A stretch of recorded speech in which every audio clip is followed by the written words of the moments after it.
I'm Owen Bigland. This is the Inside Edge video blog. Okay, by popular demand, I know in my comment section and emails I've been getting over the last month, people want me to comment on this Cowichan land claim in a very remote area in southeast Richmond, that I'm familiar with this area. Now, a few things. I'm flattered and I appreciate you guys wanting my opinion on this. I do. However, I'm going to go through here what I do know of this. There really is nothing I can add to this. This is not my area of expertise. This is virtually nobody's area of expertise. As I'm going to show you, even a lot of lawyers that have some background in this, even they are saying, we'll have to see. This will go to the courts. It's uncharted territory.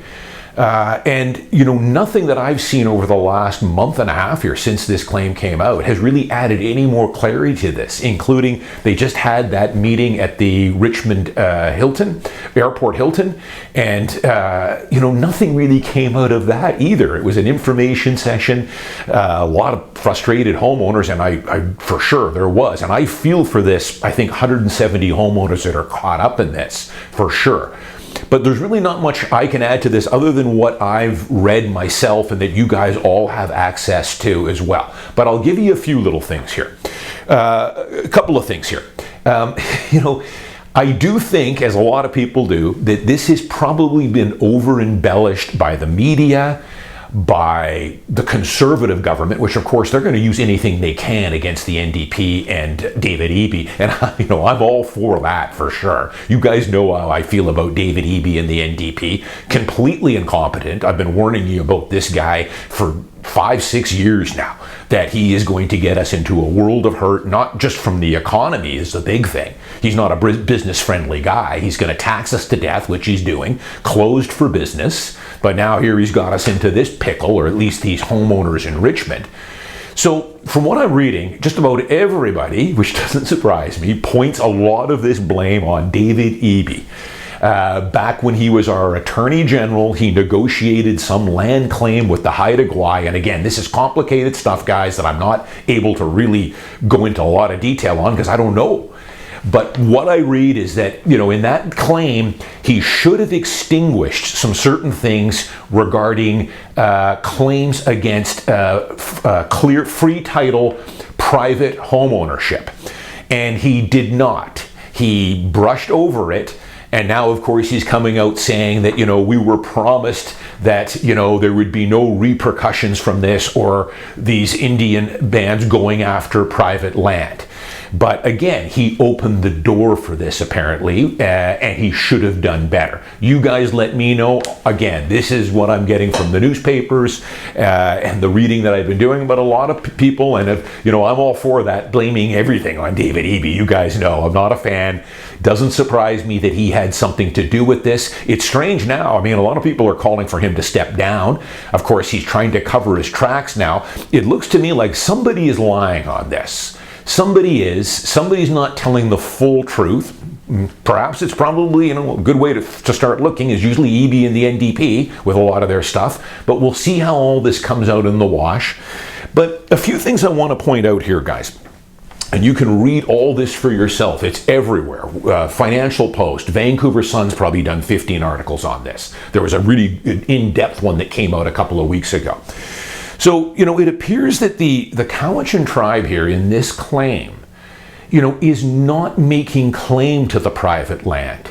They are making claim to the city-owned land and the Crown land. And they've stated this multiple times, that we are not making a claim against the privately held properties. But of course, I feel for these private homeowners, I think there's about 170 that are caught up in this claim area, even though they're not claiming against these private homeowners. But of course, Eby and this judge, which I'll get to in a minute, left the door open for the possibility of that.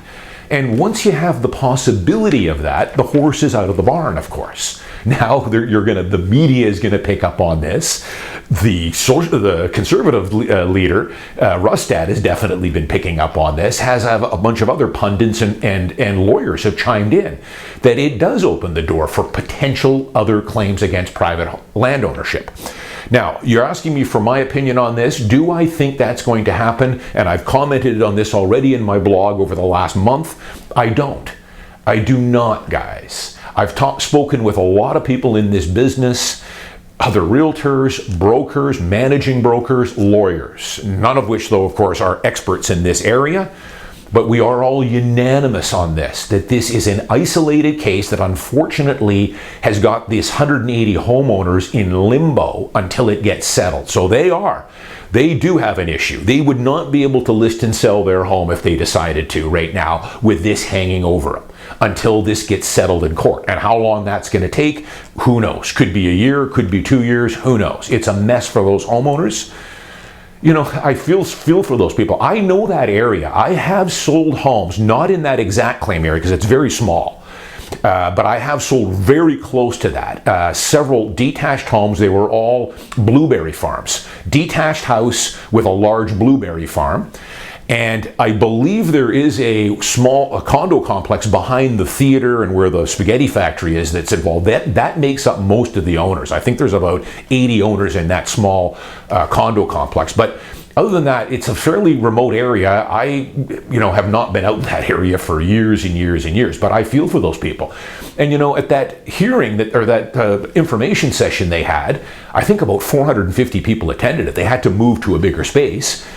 You would think that David Eby would show up to something like that, right? Just make an appearance, calm everyone's nerves here a little bit. Say that we're working on it. We're gonna dispute this and try and extinguish this potential claim against private property. But of course, just like Eby, never showed up. Of course he's not, because he knows he'd get lambasted with people angry at him for getting them in this mess in the first place. But that's the way the socialism rolls, guys, and the way Eby and the NDP roll. Be careful with this guy, guys. Next time we get an election, I tell you, hopefully by that time he's out, but we'll see.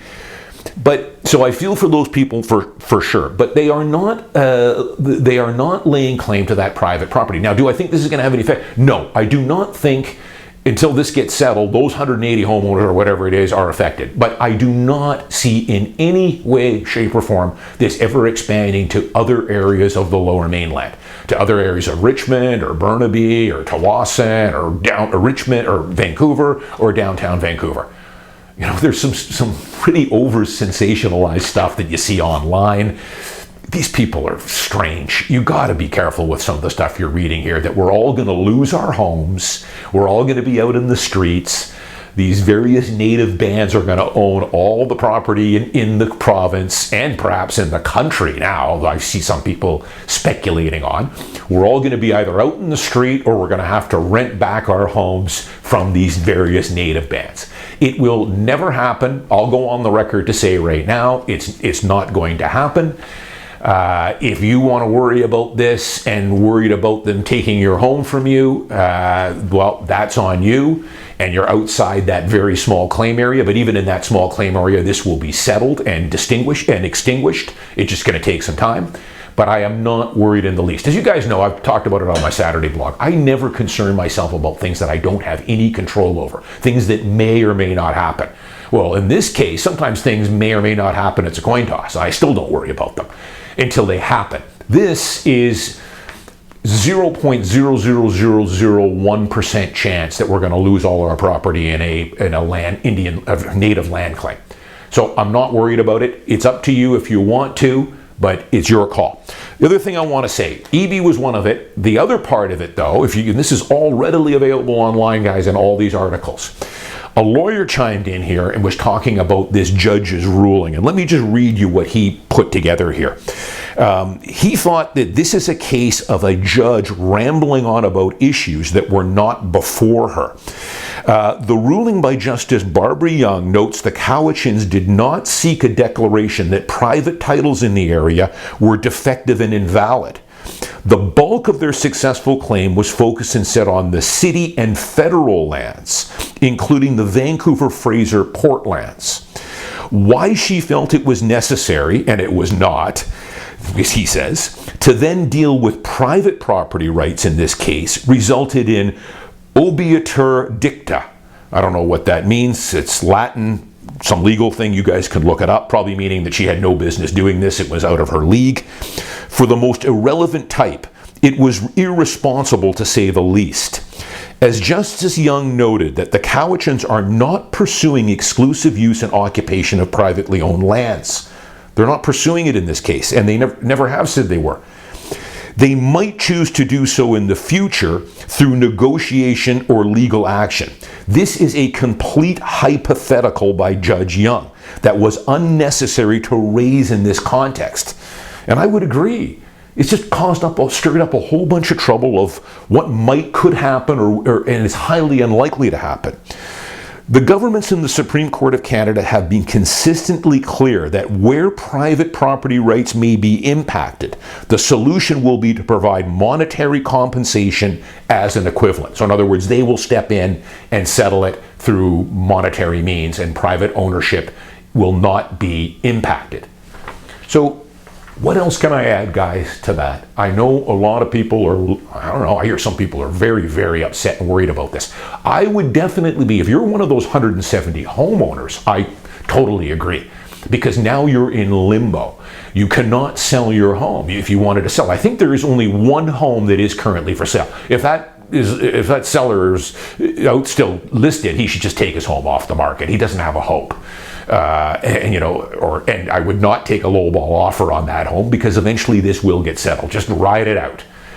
But for the rest of the city of Richmond, Vancouver, Burnaby, the rest of the Lower Mainland, the rest of the province, the rest of Canada, you have zero to worry about this. We are not going to lose our land. They're not even making claim to private ownership.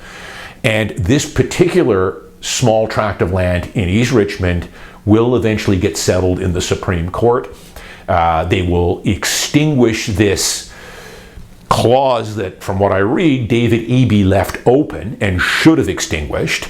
And if there is any potential claim to private land, they will make some sort of monetary transaction to give those private home ownerships free and clear title to their home, which they've had all along, of course.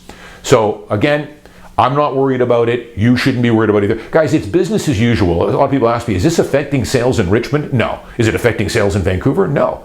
Yesterday there was 380 firm deals on the Vancouver Real Estate Board. 380 firm deals. Over the last 2 days. So sales have not been impacted whatsoever. The 180 homes that are in this small area, those are impacted, but they will be resolved in time. I'm Owen Bigland. As always, thanks for watching. See you next week.